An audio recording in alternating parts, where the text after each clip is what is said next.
नमस्ते सरस्वते देवे गौरवाणी प्रचारिणे निर्विशेष शून्यवादी पाश्चात्यदेशतारिणे वाञ्छाकल्पतरुभ्यश्च कृपा सिन्धुभ्येव च पतितानां पावनेभ्यो वैष्णवेभ्यो नमो नमः।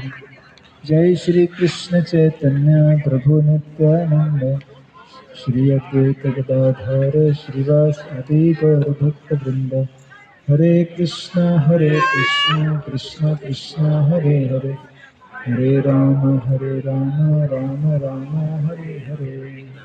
मूकं करोति वाचालं पङ्गुं लङ्घयते गिरिं यत्कृपातमहं वन्दे श्रीगुरुदीनकारुणिं परमानन्दमाधवं श्रीचैतन्येश्वरम्।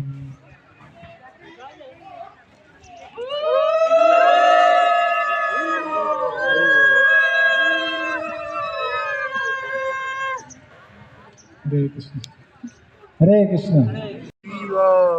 यह इस स्थान पर जहाँ पर आप हैं, खासकर ये पूरा कलकत्ता बहुत ही दिव्य और अनोखा धाम है, क्योंकि कलकत्ता वह स्थान है जहाँ पर सर्वप्रथम श्री चैतन्य महाप्रभु स्वयं यहाँ से जब संकीर्तन कर रहे थे तो वरानगर नाम का स्थान है।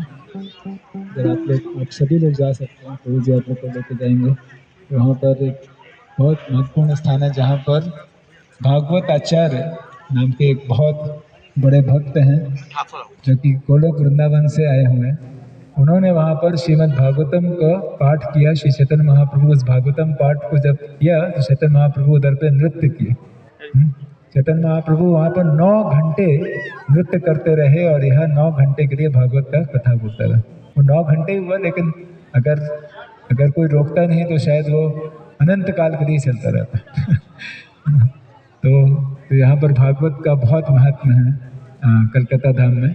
और इसीलिए क्योंकि चैतन्य महाप्रभु यहाँ से गए और पास ही में पानी हाटी भी है जहाँ पर नित्यानंद प्रभु ने रघुनाथ दास गोस्वामी को कृपा दी। कलकत्ता बहुत ही स्पेशल स्थान है। आप सभी को यहाँ पर कलकत्ता में आए हैं और आप लोग रह रहे हैं, हावड़ा के पास में ही रह रहे हैं, तो वो भी कलकत्ता का ही पार्ट हुआ, एक बड़ा हिस्सा। तो ये बहुत ही महत्वपूर्ण धाम है। श्रीला भक्ति विनोद ठाकुर कलकत्ता के बारे में बोलते हैं कि कलकत्ता में रहने वाले लोगों, कृपया ये बात समझो कि आप वृंदावन धाम में रह रहे हैं। भक्ति विनोद ठाकुर ने कलकत्ता को वृंदावन से अभिन्न बताया है। नरोत्तम दास ठाकुर भी बताते हैं कि श्री गौर मंडल भूमि जेवा जाने चिंतामणि तार होए ब्रज भूमि वास। तो बोलते हैं कि ये जो गौर मंडल भूमि है जो कि राम केली नॉर्थ में है और इधर पे साउथ में है रेमुना, तो इधर से इस एरिया में पूरा ये गौर मंडल भूमि होता है। तो ये कलकत्ता भी पूरा कलकत्ता जो है गौर मंडल भूमि में आता है। अरे वो तो नरोत्तम दास ठाकुर ने ये बताया कि ये जो स्थान है, ये पूरा स्थान जो है वृंदावन से अभिन्न है। जो इस बात को समझ जाता है वो वृंदावन में ही वास करता है। तो आप सभी का तो वृंदावन में वास है, आप अगर इधर ही रह रहे हैं तो अरे वो इसको हमको समझ के रहना चाहिए। और बोलते हैं कि जो इसको समझता है वो वृंदावन में रहता है। तो कलकत्ता इस प्रकार से बहुत ही महत्वपूर्ण स्थान है और साथ ही साथ और भी ज़्यादा दिव्य कलकत्ता हो जाता है, क्योंकि कलकत्ता वही स्थान है जहाँ पर भक्ति विनोद ठाकुर इतने महान आचार्य हुए और उनका तो निवास स्थान मायापुर में ही था। लेकिन अंतिम समय में उन्होंने अपना शरीर छोड़ने के लिए जो स्थान का निर्णय किया वो स्थान है कलकत्ता।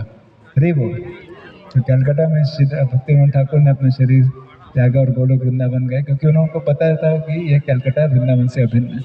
श्रीला भक्ति सिद्धांत सरस्वती ठाकुर वो भी अपने अंतिम दिनों में जगन्नाथपुरी में निवास कर रहे थे और उधर से ही श्रीला प्रभुपाद जी को भी उन्होंने पत्र भेजा था। लेकिन जब उन्होंने डिसाइड किया कि अभी हमको यह शरीर त्याग करना है तो वो कलकत्ता में है, बाग बाजार गौड़िया मठ कलकत्ता में श्रीला भक्ति सिद्धांत सरस्वती ठाकुर गोलोक वृंदावन के लिए गए। अरे वो इस प्रकार से समझ सकते हैं कलकत्ता का क्या महत्व है।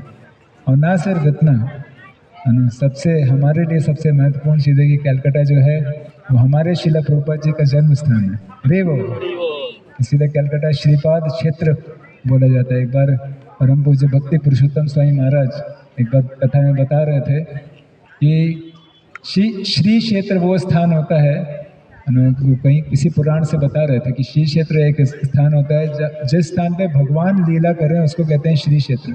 और श्री क्षेत्र में यदि कोई भक्ति करे तो उसका फल जो है 1000 गुना ज़्यादा मिलता है। अरे वो और वो फिर आगे बता रहे थे कि श्रीपाद क्षेत्र वो होता है जहाँ पर भगवान के शुद्ध भक्त का आविर्भाव हो। और श्रीपाद क्षेत्र में बोलते हैं 10 गुना ज़्यादा श्री क्षेत्र से ज़्यादा फल मिलता है। अरे वो यानी कि कलकत्ता धाम श्रील प्रभुपाद जी का जन्म स्थान होने के कारण क्या है, श्रीपाद क्षेत्र है। और भक्ति पुरुषोत्तम महाराज बता रहे थे कि इसीलिए कलकत्ता में कोई भक्ति करे तो 10,000 गुना ज़्यादा उसको फल मिलता है। अरे वो ठीक है, तो बहुत ही महत्वपूर्ण स्थान है कलकत्ता। श्रील प्रभुपाद जी का यहाँ पर इस शरीर में भी जन्म हुआ, इस भौतिक जगत में आए वो।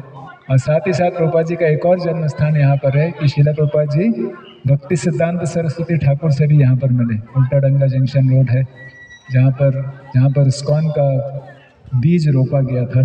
श्रील भक्ति सिद्धांत ठाकुर ने उधर पे ही आदेश दिया श्रील प्रभुपाद को कि आप पूरे विश्व भर में इस चैतन्य महाप्रभु के संदेश का आप प्रचार करिए। इस प्रकार से यह भी बताया गया था। उधर भी प्रभु जी आप घुमाएंगे सर, फिर किसी दिन प्रभु जी लेके जाएंगे आपको सभी स्थानों में। तो कलकत्ता बहुत ही महत्वपूर्ण स्थान है। श्रील प्रभुपाद जी को यहाँ पर आध्यात्मिक जीवन उनका शुरू हुआ एक तरीके से, इस जगत में आए। और साथ ही साथ प्रभुपाद जी ने यहाँ पर काफ़ी समय प्रचार किया। और प्रभुपाद जी जब विदेश से भी वापस आए तो सबसे पहले प्रभुपाद जी ने कलकत्ता में ही मंदिर खोला। और प्रभुपाद जी ने उस समय जब वापस आए तो प्रभुपाद जी ने एक आदेश दिया था 1970 में कि हम चाहते हैं कि कलकत्ता जो कि मेरा जन्म स्थान है, यहाँ पर एक बहुत भव्य मंदिर है। ऐसा प्रभुपाद जी ने बोला, क्योंकि कलकत्ता इतना महत्वपूर्ण स्थान है। तो वो 1970 में प्रभुपाद जी ने बोला था। और तब से सभी भक्तगण इसके ऊपर विचार करने लगे कि कैसे यहाँ पर एक भव्य मंदिर, बड़ा भव्य मंदिर बनेगा, कैसे होगा, क्या होगा। तो 1970 से लेकर 2012 तक, यानी कि करीब 42 साल,